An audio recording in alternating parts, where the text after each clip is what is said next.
businesses like running my own realty firm and associates, and I do build and sales and others. Alright, despite you have a very busy schedule and a lot of businesses, and for sure, definitely you are very successful in those fields, sir. Why did you choose USANA? Bakit mo dinanggal yung USANA sa field or sa business mo? Kasi sa negosyo sa real estate, yes, may pera sa real estate, but just like any other traditional business, ang dami din, may 6-figure to 7-figure, but ang bonus is stress.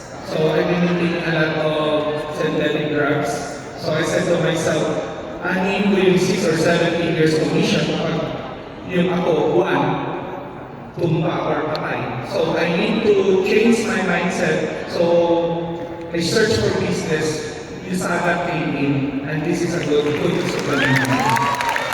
Very much, sir. That's nice.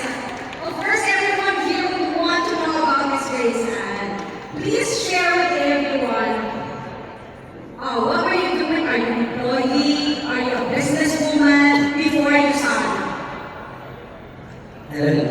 Actually, I'm a private employee in a construction firm as a head partner. So, siguro, very stressed kasi in the bidding, I'm the one who prepare the bidding, all the bidding kasi yung contractor ko is regularly. So, kaya kahit nandito ako minsan natawa kasi marami ang tatawa na. Siyempre, kailangan yung head, supposed to be, kailangan mo rin na wala din akong stress. Kasi itong USANA, iba talaga. Iba talaga yung USANA. Okay, with everything you do as an employee, what were the highlights po in your career sa construction and all that bago mo ginawa ng USANA? Actually, ito yung USANA before ako sa USANA. Actually, I'm a networker.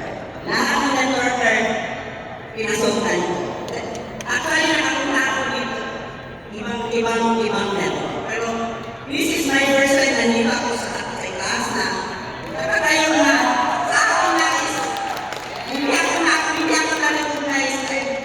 At least ako na-appreciate ko yung USANA kasi nakita ko marami kang nakikita potential, tawad at dapat marami kang matulungan.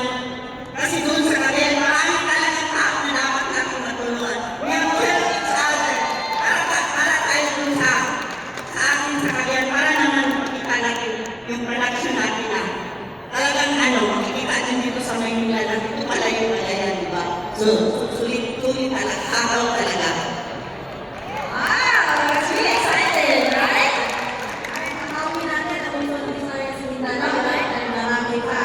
So, Sir Sam, what can you say to all our aspiring co-directors, to be directors, emerald directors, and even diamond directors in USANA?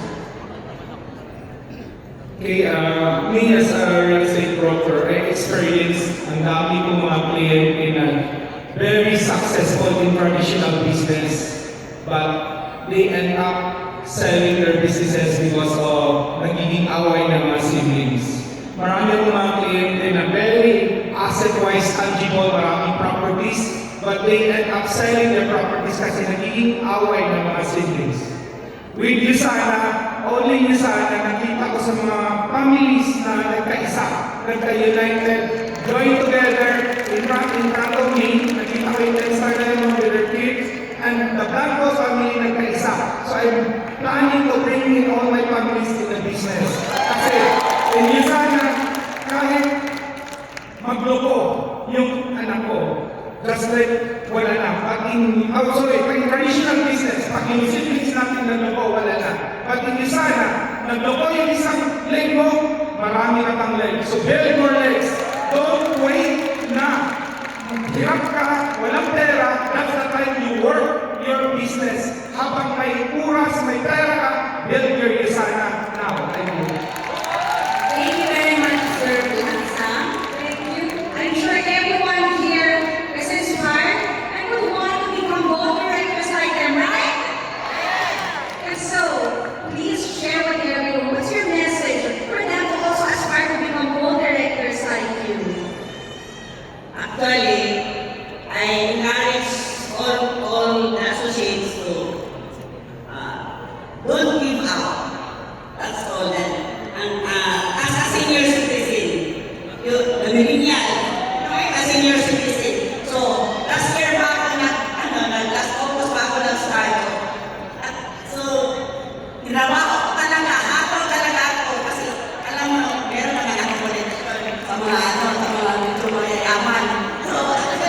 Nagahataw lang yung anak ka kung hindi. Kontraktor ko ganyan yun. Ngayon naman, hanap ka na naman ng iba.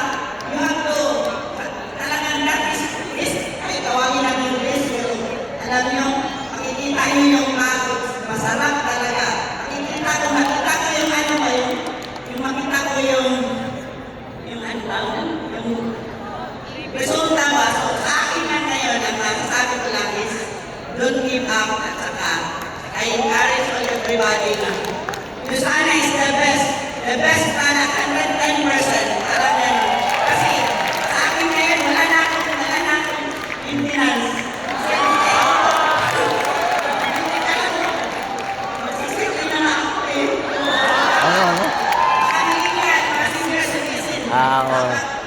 Ito talaga, trabahuin lang. Para tayo sa third quarter, punta na naman tayo ng ano, saan tayo? Kupatay.